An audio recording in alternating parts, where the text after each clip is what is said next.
पूर्व मुख्यमंत्री ओपी चौटाला के निधन पर हरियाणा के तमाम दिग्गजों ने दुख जताया है। सुनिए उन्होंने क्या कुछ कहा है। उन्होंने सारी अपनी उम्र में बहुत सारे उतार चढ़ाव थे, राजनीतिक, पारिवारिक, लेकिन उन्होंने कभी हौसला नहीं आया। हमेशा बहुत हौसले के साथ आगे बढ़े और उन्होंने अपने राजनीतिक जीवन में बहुत बड़े बड़े फैसले किए। जब मुख्यमंत्री के पद पे थे उन्होंने बहुत सारे ऐसे काम किए जो आज अपने आप में बहुत बड़े उदाहरण। दूर जाने की जरूरत नहीं, जिस गुड़गांव में खड़े हो, जिस हॉस्पिटल के आगे तुम खड़े हो, चौधरी ओम प्रकाश चौटाला की देन। उन्होंने ही ये फैसला किया। गुड़गांव की जितनी भी तरक्की है सारी इन्हीं की थे। केवल मैंने अपना पिता नहीं कहा, पूरे प्रदेश के मतलब शान जो कम्युनिटी है उसको आगे बढ़ रही है। आप लगता है किसानों की आवाज कहना कि आज खामोश हुई है, लेकिन हम उनके दिखाए रास्ते पे चलेंगे और उनकी जो मन की जो बातें उनको पूरा करेंगे। सर, अंतिम संस्कार कहाँ पे किया जाएगा? हमने करेंगे कल 3 बजे तक। सर, यहाँ से पार्थिव शरीर को वहीं लेके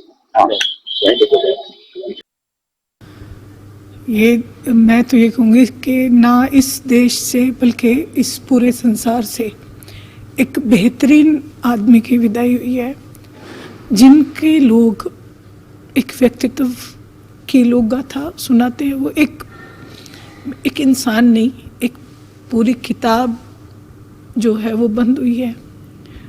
और आज के दिन परिवार इस चीज़ के लिए बिल्कुल प्रिपेयर नहीं थे। हम लोग सोच नहीं सकते थे कि बुज़ुर्ग का साया हमारे सर से चला जाएगा। मैं तो यही कहूँगी कि परमात्मा उन जैसे हमारे परिवार में और लोगों का जन्म करे और बने, उनसे प्रेरणा लें, उनसे सीख लें। कभी भी उन्होंने कभी भी शिकन अपने चेहरे पे नहीं आने दी। हमने उनसे बहुत कुछ सीखा है।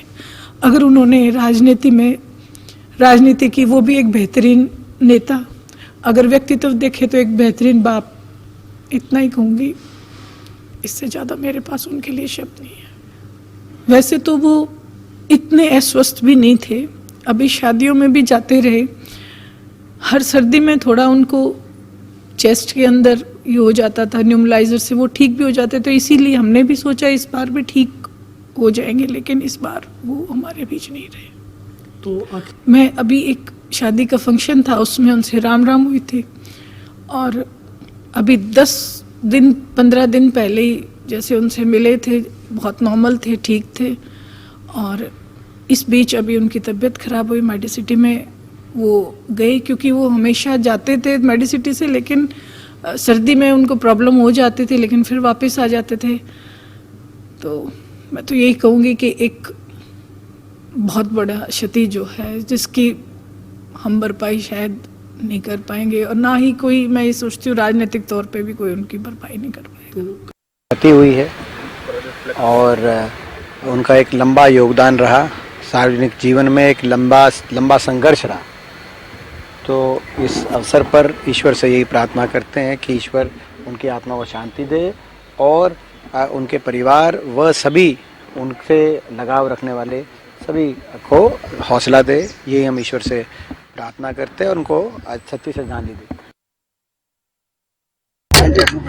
बहुत ही महान नेता प्रकाश चौटाला जी, उन्होंने जो काम किया किसानों के लिए, कमजोर वर्ग के लिए, मैं उनके परिवार को भगवान से प्रार्थना करता हूँ कि सुख सहने की शक्ति दे।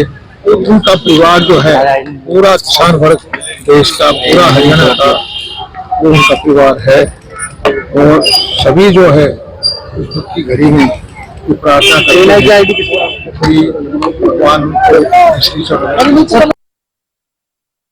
ओम प्रकाश चौटाला जी का निधन सुन करके बड़ा दुख हुआ है और वो इस प्रदेश के कई बार मुख्यमंत्री रहे और उनके निधन से एक प्रदेश ने, देश ने एक कुशल राजनीतिज्ञ और नेता खो दिया है। उसमें हम श्रद्धांजलि व्यक्त करते हैं। निश्चित रूप से उनके जाने से एक नेता के रूप में बड़ी क्षति हुई है। चौधरी ओम प्रकाश चौटाला के निधन का बहुत ही दुख है। आज हमारे हरियाणा प्रदेश ने एक बहुत अच्छा राजनीतिक नेता, एक बहुत संघर्षशील नेता, एक बहुत जुझारू नेता, एक हरियाणा के हितों की रक्षा करने वाला नेता खोया। उनके जाने से मुझे बहुत दुख है। तो आपने लंबे समय तक उनके साथ काम किया। मुझे लगभग 40 साल तक उनके नेतृत्व में काम करने का मौका मिला। उनकी जो सोच थी हमेशा दूरगामी सोच थी। वो हरियाणा के विकास के लिए हर समय सोचते थे, और जब जब भी कोई हरियाणा के हितों के ऊपर किसी ने आवाज उठाई तो चौधरी ओम प्रकाश चौटाला एक मजबूत दीवार की तरह हरियाणा के साथ खड़े थे। राजनीति से ऊपर उठकर, दलगत राजनीति से ऊपर उठकर हरियाणा के हितों के लिए हमेशा वो आगे रहते थे। राजनीति के लोगों को भी साथ जोड़ना चाहते हैं। वो हमेशा राजनीति के तौर पे लोगों के बीच में रहते थे, लोगों के दुख में सुख में हमेशा रहते थे। और एक बहुत अच्छी बात थी कि उनकी याददाश्त बहुत अच्छी थी। जिसको एक बार मिल लेते थे वो दोबारा उनको नाम से पुकारते थे। बहुत अच्छे वक्ता थे और एक ऐसा नेता मैंने बहुत कम देखा जो अपने परिवार के लोगों से ज्यादा कार्यकर्ताओं से प्यार करते थे। ऐसा